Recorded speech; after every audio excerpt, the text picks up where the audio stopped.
and welcome to today's segment of The Power of Money.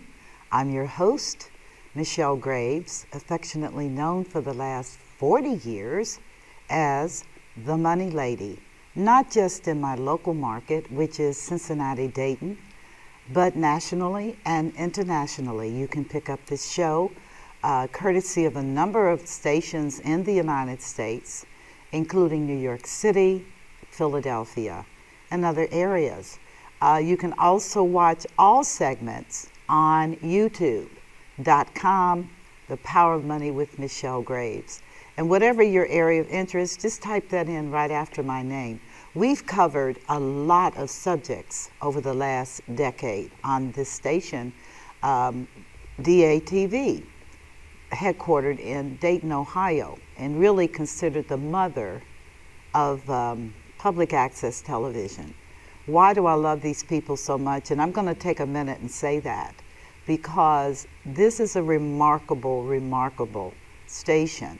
Not just because it represents the very finest of public access television, and I'm a witness, okay, because they have been just wonderful to me, but because their staff is so committed and trained to the opportunities to speak openly on a number of subjects that you may not get on regular commercial television. Sometimes I really wonder if it is real news or not.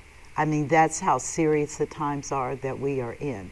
So I want to send that shout out to them. You need to be grateful as well that they provide such a valuable, valuable service to our viewers. Because I'm telling you, it is absolutely crazy out here. And some of the things I think should get more thorough and in-depth treatment don't get it on traditional television. So I'm a big and proud supporter of public television, whether it's public access or public broadcast. I support the concept and the reality and the application of high quality television without all the garbage and without the fakery and the puffery. When you look at me, this is exactly who I am. If you see me on the street, I look the same way.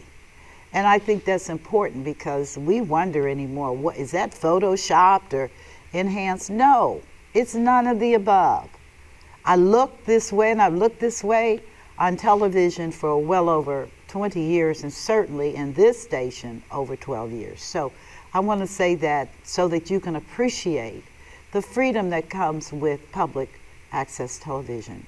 And I do encourage you to continue to be a supporter of The Power of Money, be a supporter of the work that I'm doing and trying to present to you so that you can enhance the quality of your life and the quality of life with your families all over the country. Because as I've said over the years, and as I will continue to say, it all begins with the family. Whether you like it or not, that's what's up, as the kids say. It's true, the Waltons are here. You love your grandparents, hopefully, your greats, your parents, hopefully. Your brothers, your sisters, yeah, you fight, but that's still family. Your kids, your grandkids. This is a divine peace. And people go to war all over the world about this family thing. You need to really, really research it and know that my subject matter today deals specifically and emphatically with family because of my recommendations that will impact on your family. And I believe that despite some people's bad behavior, and I mean it's really bad, that the essence of America is the family. No singles. People try to work it out. And I'm so blessed and proud that we live in this great country. And as I tell people, you know, I'm from Kentucky. I don't make no apologies. And it ain't no cutesy. It's real. They poor people, they struggling people, so many of them. But there's a level of authenticity and love because they put family first. Even if he's a drunk, he's our drunk, as I tell people. That's your brother or that's your sister. because that's how family evolves, and that is what family is ultimately about. But today's show, I'm going to be talking about a boot camp that I'm going to be doing in September. I did a boot camp in 2009. That's before all hell broke loose, and all hell did break loose. And I had a packed out, sold out event. We didn't have any of the technology we have today, but it was a powerful event, and it was live. We didn't have the benefits of Zoom and all the different platforms that allow you to watch seminars and presentations on your computer. Things have changed because that's the nature of life. Things must change. Everything changes around or about us, whether we want to accept it or not. So I'm going to be doing this show, and hopefully it airs in your market on time. But I'm going to do the show. I'm going to talk about where we are today and invite you to come to be a part of that process so that you can learn some things and grow. It's, again, Financial Survival Boot Camp 2. Okay, that's the subject. What am I going to be talking about? Well, a whole lot has changed in the last 5 years. Amplified and triggered by COVID. Which, by the way, in case you didn't believe it, COVID is still here. It's still killing people. Now, mind you, in the United States, when it first hit, we lost over 1 million people. Bam, bam, bam. People were dying everywhere. They didn't have enough room. New York City was an epicenter. There were so many people dying, they couldn't give them burials. They just dumped them in a bag and dumped them in the back of trucks, refrigerated trucks. It was just that horrible. Has it gotten better? I don't know. I know for myself, and I don't care what your position is on any of this. I know I don't ever want to get sick with that thing. My daughter, military, ex-military, she got it in New York City. And the VA shut her condo down, shut the premises down, and doctors covered with hazmat attire came to her home to tend to her. That was enough for her.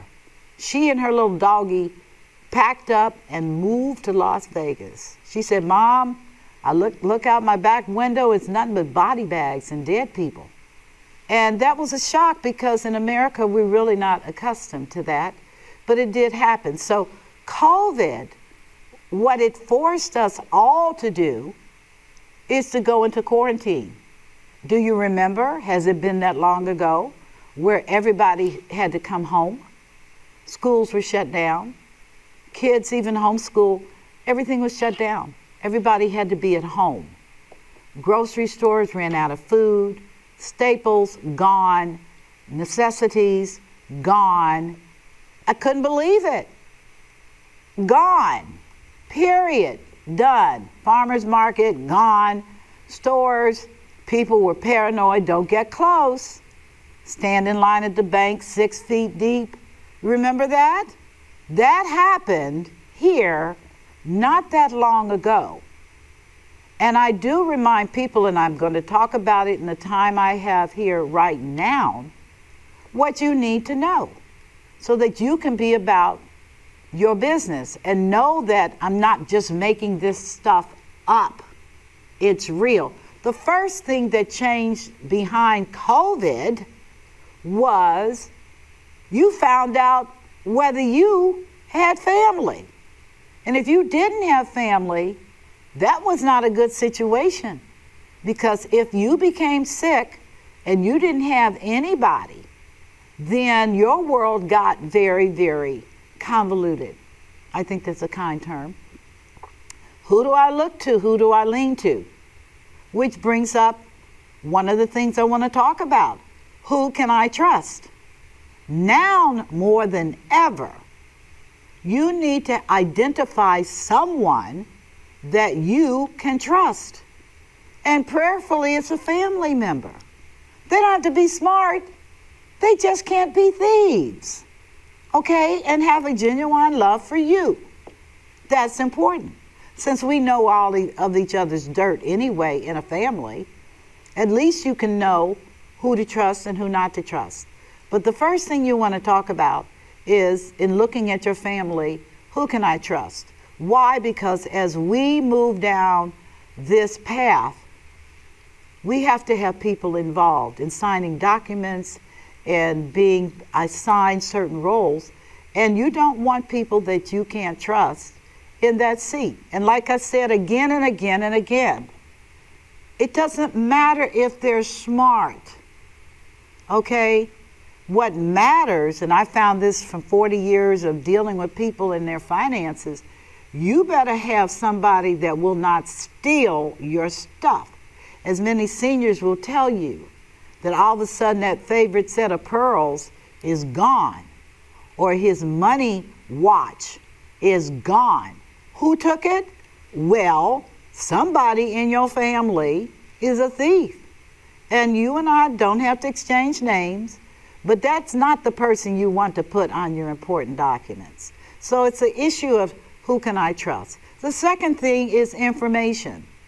Information today is more critical than it's ever been, and information changes in milliseconds. What I told you in 2009 is not relevant today. In 2009, we didn't have drones zooming around, blowing up cities and people. We did not have drones doing appraisals. We had humans doing this. We didn't have AI, artificial intelligence, which are basically revisits of the Terminator. Okay, which, by the way, I loved Arnold Schwarzenegger. And I loved Miss Connor, too. She was one bad woman. But those things were only on the movies, but now they're here. And drones are not expensive. And drones can be programmed to do all kinds of things. The same as artificial intelligence. We have been doing AI for over a decade, but now it has mainstreamed. And people are a little bit, do I know it's them or not? And I'm like, no, you don't. Case in point, back to information. Talking about it, information. Do you know what the meta is? Or have you experienced the meta? You have. The meta is something that doesn't exist, that you create and you develop. And the meta is a large part of Facebook. I mean, Mr. Zuckerman said, I'm doing the meta. I'm going to let people be whatever they want to be.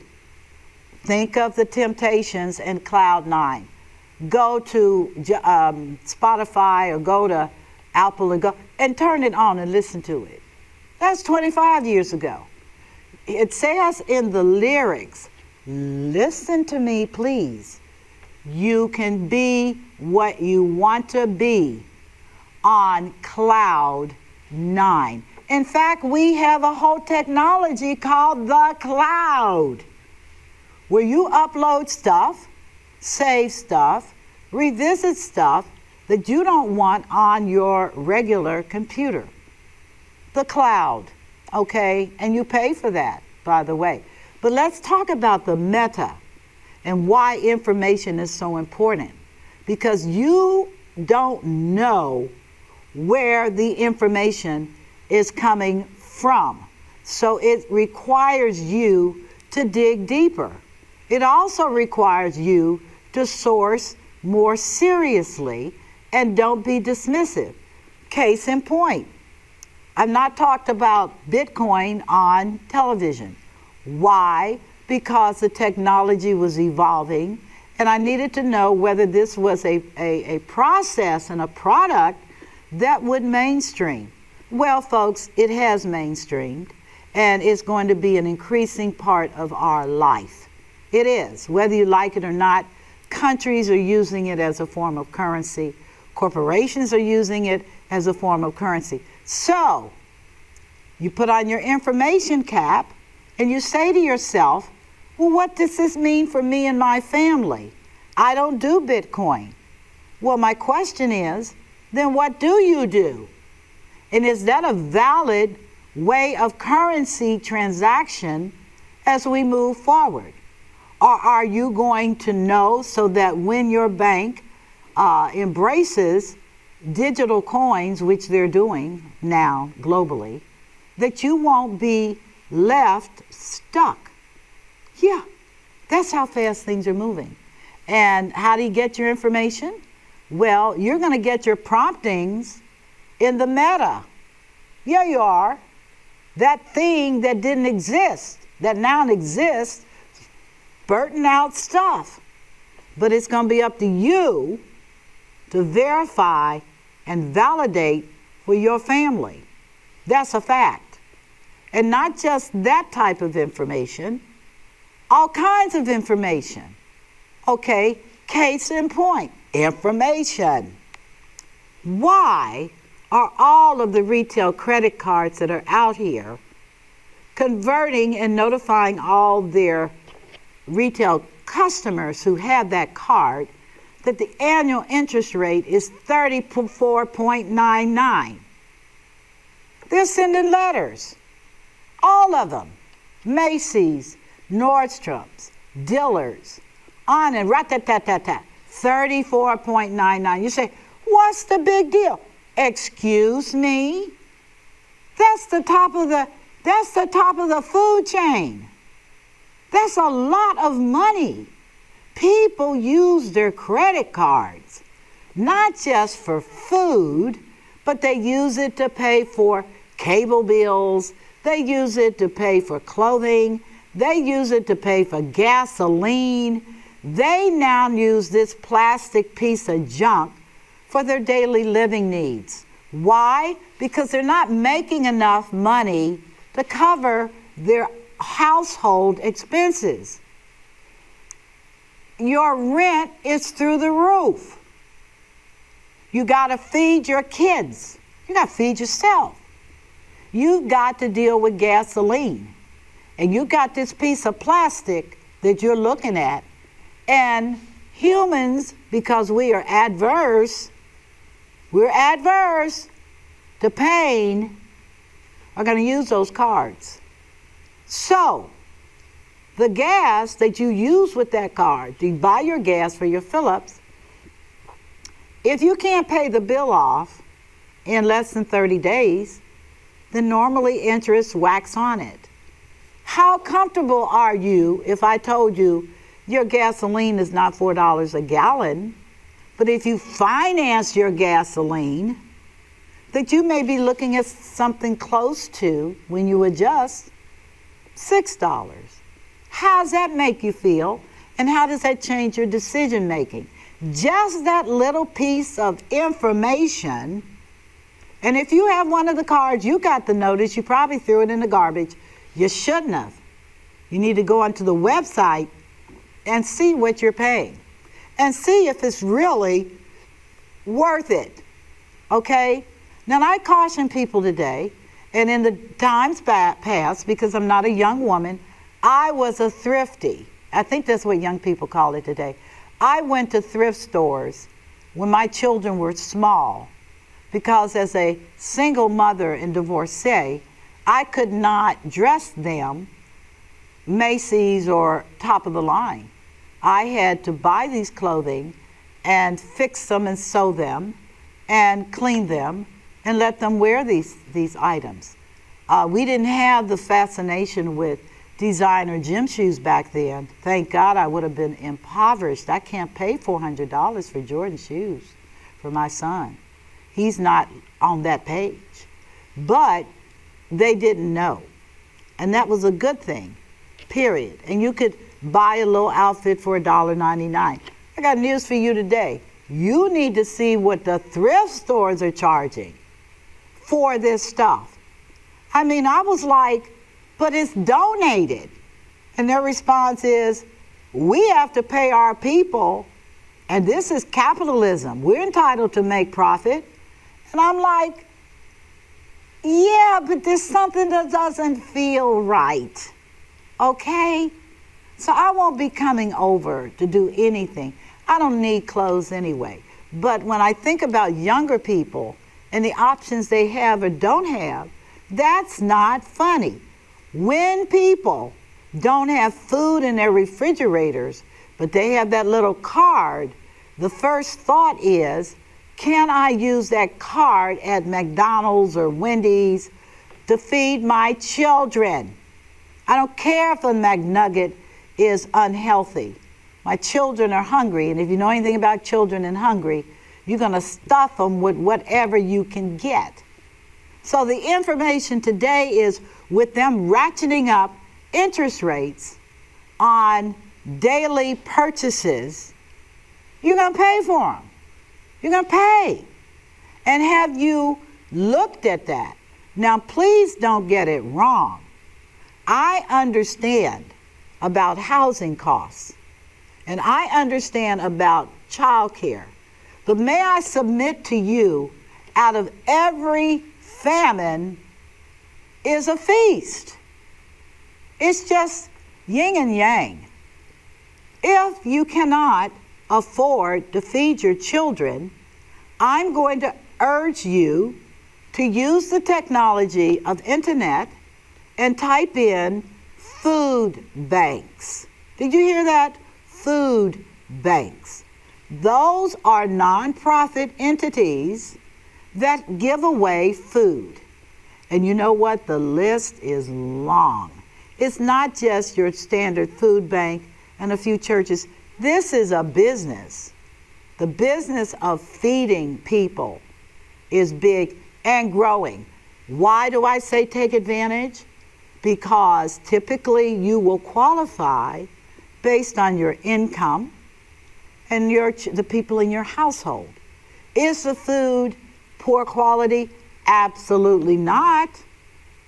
Many of these corporations, food managers, donate excess inventory and write it off on their taxes. Therefore, you can go and you will find that there's a tremendous variety of fresh foods, and I'm into fresh, period, not processed. You already know. And avail yourself, or better still, partner with some other people and do this for yourself. Again, information. Type it in. All right? There used to be a time where we could go to the market and get food, and that option is still available.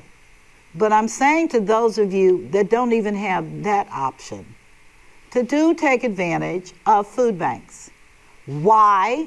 Because that's about financial survival. The world is sustained on food, period. If you have a hungry belly, you're not going to be a nice person to be around. And I'm not talking about ramen noodles either. If you are constantly hungry and your brain does not get enough nutrition, particularly the little ones, the babies, you're going to have problems. And I'm saying to you, this is all within the arena of information. I first talked about trust. Now I'm going to talk about information and what you should do. The third thing is know what you need to begin putting away. Now, for those of you that just says, you know, the money lady is just cheap, you can just use a better term to describe me, which is, no, I'm not cheap. I am conservative. I want to conserve everything I have. And so, when this cloud strike hit, I started looking carefully. What happens if you don't have internet anymore? Internet is not been around forever. But what happens if you no longer have internet? And pack on it, you no longer have electricity either, because the grid has been compromised. Now, before you say, I don't believe that, it's already happening. These malware hackers are shutting down and doing all kinds of stuff to big companies who have to pay them big money Some of you have already experienced it with your local municipalities, and they got to pay them. They want the money, and they pay them. Now, in your situation, they're not going to come after you like that, but they are going to come after the big boys who impact on you, your service providers. Okay, Microsoft Network shut down over CloudStrike. That's major. That is major. And that was not a hack. That was just a glitch. Now, I don't know how you make a difference between the two, but that actually is ongoing. 5 days out, it's still a problem. Back to information. Well, it doesn't relate to me. Excuse me, how many things do you use internet for? I'm just saying, in 10 years. I remember when internet was just a teeny little computer screen with orange over a gray background. Yeah, I did my PhD work with that junk. Today we've got fast and furious, but it's not fast and furious if the server has gone down. I don't care who your provider is. I don't care how they sell their service. It's all dependent upon a specific platform. And my question to you under information is, are you prepared for that loss? And how will you recover? If it's electricity, have you purchased a generator? Solar preferably. But have you done it? Well, I can't afford it. Well, good, because when all your food goes bad from the loss of electricity, even short term, what is your alternative? Now, for those of you that still are naysayers, be a naysayer, because I am here to tell you that when things get pressed, people's stress level goes through the roof. And you may not have it together, but you're going to be looking really, really carefully at those who do, which is why I don't say anything to my neighbors about what I got and what I don't. Okay? MYOB, mind your own business and take care of your family and yourself and do things that are sustainable. So, how do you get around free food? Grow your own. Yeah, it's not even complicated. Get some pots, buckets, pools that the kids have outgrown, put holes in them and put dirt, and what do you know? You can grow anything in a pot with a seed and an earthworm. Did I say that? Well, I need to buy fertilizer. No, you need to find some earthworms. Talk to your fishermen. Get some red zingers. Get some earthworms. Stick one in a pot. He's going to reproduce, and he's going to keep the soil fertile. Free. Well, where do I find dirt? Excuse me? You don't know where to find dirt? Then, DM me. Okay, because we can't type television time with this. I'm just being open with you. Okay? Grow your own. I am growing. Right now, I got 4 huge pots. When pots were cheap, I just bought pots. $1 for a big pot? You can't get a big pot today under 20 bucks. But I bought a bunch of pots, and when I couldn't grow my food in my yard because the deer were pulling up a table at my garden and eating tomatoes, okra, cucumbers, chard, lettuce, and I said, I'm killing myself. And what they didn't eat, the other animals in the neighborhood, oh yes, you don't think they know where food is? You think they're going to have hungry bellies with children? They'll eat all your stuff, all of it, okay? They'll eat weeds because not all weeds are bad. Dandelions are a weed, and they have a higher concentration of vitamins than what you'll ever get on a shelf. How do you know this? Because there are books written about this today. There are books that you can purchase. You say, I don't have money. Do you have YouTube?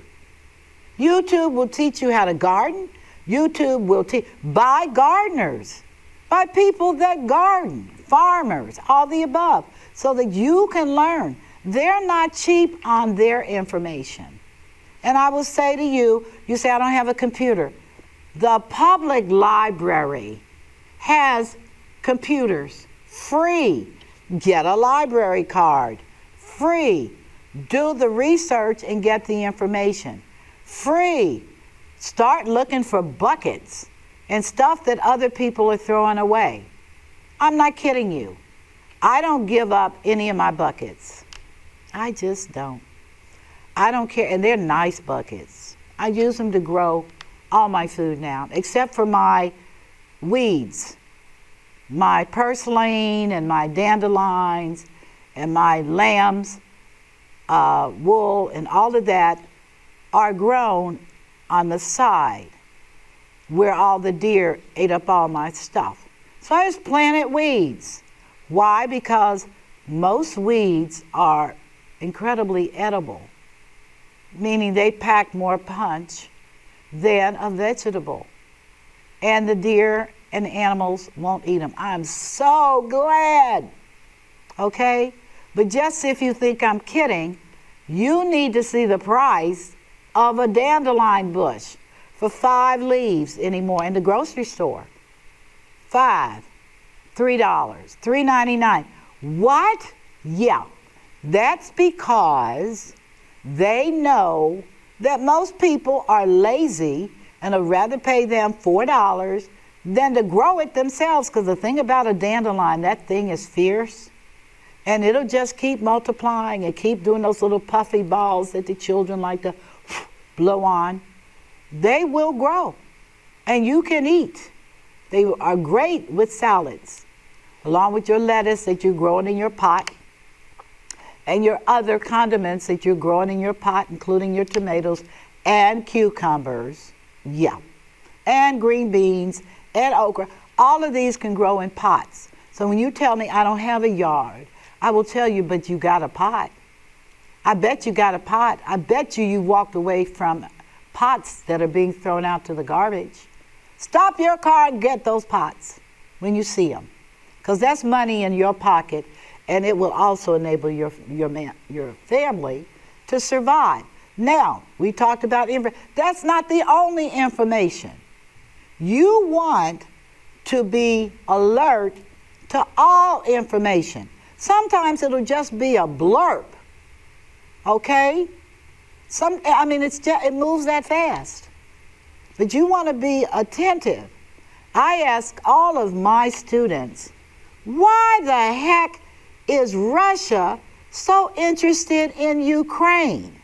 Well, the first question they ask me is, where is Ukraine? Get out your map on Google and find where the country is located. Also find out that it's right next door to Russia. Also find out that a ton of their citizenry under the old Union of Soviet Socialist Republic that no longer exists, but the people still do. The people still do. What is Ukraine doing that nobody else is doing? And what do they have that everybody else wants? It's got to be something. This man is Russia is big. Look at the map. Why does he want Ukraine? Why does he want to blow up all of Ukraine? Period. Why? You got to do your work. I'm not going to give you the answer, not on this show, but it will be a part of my class, which I want to give you the dates and the times so that you can go on and get registered, because it's going to be a national event. It's going to be sold out. It's $25. That's exactly right, for 2 hours. People said, $25? You didn't even charge that with your boot camp 10 years ago. I said, because people are pressed. But they can spend $25 because they spend it at McDonald's every other day. Yeah, That's what a meal is for a woman and her children or a family and their 2 kids. $25. So don't say you can't afford it because you do it every day. I want you just to be aware. September the 7th. That's a Saturday. 10 a.m. Eastern Standard Time to 12. 2 hours. 2 hours. I'm providing you with a ton of printed material that you can keep. My stuff. I'm giving it to you because these are not good times. Now, let's continue on about information. Are you aware that Social Security and Medicare are in trouble? Did you not read that? Now, AARP is fighting like the Dickens, but I'm not optimistic. So without Social Security, how are you going to survive? Seniors, well, I got my pension. And that pension money is based upon the success of the pension fund managers in the marketplace. What happens if you don't have a pension? What happens if your money in the market goes south? What happens if you're out here? And you're like, I don't want to think like that. That's why I'm having this conversation with you. Because I want you to. At the point politicians give you a date, it's in 2035. Is that close? I think so. So what is a senior to do? Well, one of the wonderful things about the senior generation is many of them experienced the Great Depression. And they know that you cannot get through this alone. You have to develop relationships with your neighbors. Oh, right, the people you don't like and don't want to speak to. The people that play music too loud. The people. Yeah. Because if you don't work together, you're not going to get through it. Okay? Rents are crazy. Period. But for those of you that have a 2-bedroom, and it's only one of you, I would submit to you that there needs to be 2 of you in a 2-bedroom. Why? Because half the rent is shouldered by somebody else. Well, when you say, I don't get along with anybody, I don't think I can have someone in my place, well, I'm going to tell you what, experience homelessness and find out you can get along with everybody. Amazing. Amazing. 2 people can live in a 2-bedroom all day long. If you think I'm kidding, look at the immigrants from South America. When I owned a mortgage bank, one of the things, that's 20-something years ago, one of the things I found so amazing is that they all lived in this cramped place. They all went and did these jobs nobody else wanted. They all banked their money, and they all bought homes. It was amazing. One would go out and buy a home based on the money they'd accumulate. Then another one go out there. And before you know, the whole neighborhood was they and their family. Is that coming today? I think people are not going to have a choice. Because one thing is for certain. Taxes are going to continue to go up. Why? Because revenues are going down. Homeowners insurance is going to continue to go up. Why? Because stuff is happening thanks to climate change. Oh, you don't believe Al Gore? Well, then don't. Do you know how to swim real good? Do you know how to deal with bad water? Because when there's flooding, the sewer and systems collapse, and the water is bad. Do you know how to have clean water? Have you put aside money to begin accumulating boxes for water? I have right now, I'm not even going to tell you because I don't want you knocking on my door for water, but I started accumulating water about 7 months ago. Period. I'm talking about the case lots. I started stacking them. Why? Because when water is contaminated, and I learned that from living overseas, where water is contaminated, in China, in Africa, and they don't have clean water. They got to boil everything. Trying to take a shower with that, that's going to be different, okay? As one of my friends found out, unfortunately, we were out of the country, and I told her, don't wash your hair in this water. Oh, Michelle, you're just paranoid. I said, don't do it. She did and came back to the U.S., and she had fungus. It was horrible. Did I? Hecky no. You know where I took my shower? In the ocean. I took my towels and and I went running to the ocean and just washed myself, cleaned myself, and came back and got dressed. Nothing wrong. Why? Because bacteria in a big fat ocean has a lot of maneuvering to do to come to you. And I was not feeling it. But she did, and it was absolutely horrible. So I'm saying to you, do you have that in place in terms of accumulation? I have a booklet that's going to be a part of my financial survival boot camp. I'm giving it to everybody. Resources, where you need to go, how you need to negotiate, what you need to say.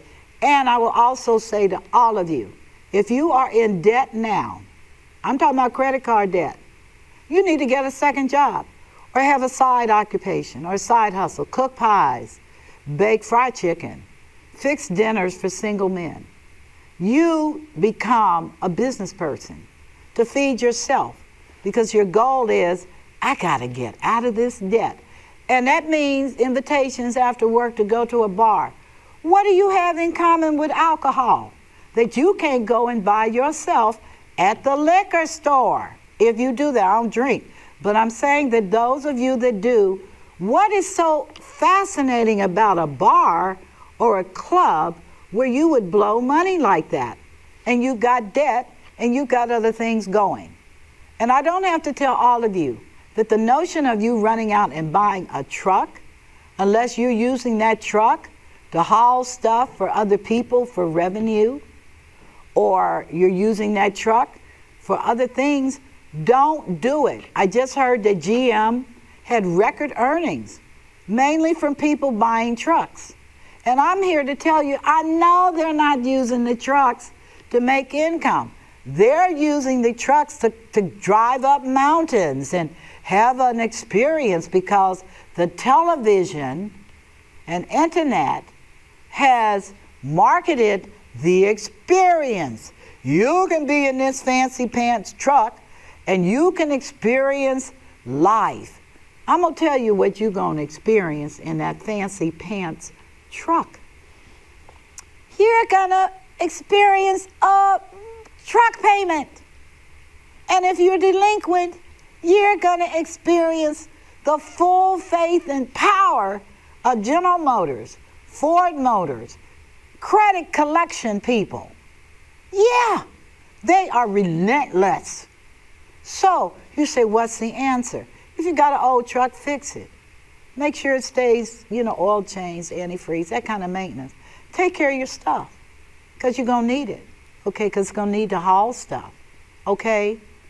There are going to be many opportunities where you can get free food and pick peaches and blackberries yourself, because the farmers have no way to dump this stuff. And there you'll see a little sign, pick all you want. And you're like, I got this truck. Here you go. Kids too, everybody out there picking food. And then you freeze it. You clean your blackberries, you freeze it. And then you use it for smoothies and other things. I'm giving you these simple things at my September the 7th Financial Bootcamp 2 class. If you want to register, please hit me up on my email, mygraves@gmail.com. I'll make sure you get a response, you get properly logged in, and shortly you will see it on Eventbrite, because I am publishing it. It is a national training, and the purpose is to prepare you for life in a different lane. Okay? If you are wealthy, I already know that your advisor has moved you out of the market. The only people in the market are pension funds, investment funds. They're there because why not? But I know that for many people, just getting through the day is a challenge. Therefore, the only investment I'm going to be talking about in that class is cash is king. I learned that when I did this documentary dealing with older, seasoned black men, our elders. And most of them have tons of wads of money. You're like, why are you carrying all this money? Because I need it. They have used their money, and I'm not going to get into how they got their money because that's not my business. But I will tell you, all of them were not in the banking system. In fact, they were like, you know, do you? We're not doing that. Okay? I said, do you have trees? Oh, yeah, we got trees. So let me know where the money is. My point is they're liquid. My point is they don't have debt. My point is when they buy things, they always buy them through their network of peers, and they don't pay much for them. They don't. They don't pay much for anything. And all these men are rich men. Now, I'm not going to get into the Internal Revenue Service because that's not my business. Their job is to collect money so that the government can pay its debt. But we are there. We are there. If you haven't looked at the times we're in, we are there. And I'm going to say to all of you, grandparents included, these girls got these babies, and you already know the story. Now, I'm saying to you, more so than other groups, make sure you got your food piece in place because the children do have to eat. And you have a come to Jesus conversation with your daughters and sons about the economic realities of raising children. And unless you got $500,000 to pop on a child, don't do it. There are too many things out here that say don't do it. Okay, in my generation, we didn't have these things. We didn't have birth control. We didn't have anything. And it was terrible. It was terrible. They had homes for unwed mothers. Can you believe that? She had to go into isolation. They should have put him in there too. But my point is that those are some of the things we're going to be talking about openly. If you have an ear to hear and eyes to see, wake up. I'm closing out with self-awareness. Be aware of your stuff, but be aware of everything else out here. We are into some rocky times. I mean rocky. You can put my name on it. Money Lady said Rocky. Okay, and it wasn't the movie either. Take care of yourselves and don't spurn good advice and wisdom. If you disregard it, the only person that's going to pay is you, my friend. So God bless you all. We'll talk soon. And circle your calendar and email me, mygraves@gmail.com, if you want more information. I'm asking for donations from nonprofit so that many of their less fortunate clients can come. Yeah, pay for them to come, okay? Those of you with family members that are just upside down, pay for them to come so they can get knowledge and information and truth. So on that note, I'm closing out today's segment of The Power of Money, Financial Survival Bootcamp. Here we go. God bless you all. You take care. Keep me in your prayers too in the days ahead. Rocky road. Bye-bye.